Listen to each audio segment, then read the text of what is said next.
আল্লাহর নবী মুহাম্মদ সাল্লাল্লাহু আলাইহি ওয়াসাল্লাম বলেন, عن علي رضي الله تعالى عنه قال قال رسول الله صلى الله عليه وسلم يوشك أن يأتي على الناس زمان لا يبقى من الإسلام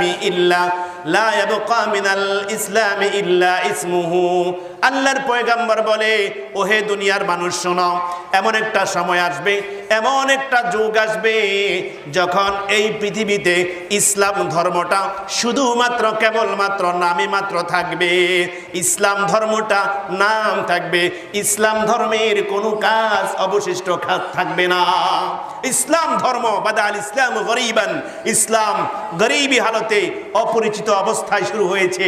আজকে প্রকৃত ইসলামের কথা বললে লোকেরা আমাদের সাথে বিদ্বেষ পোষণ করে। কি বলেন, ঠিক কি ঠিক না?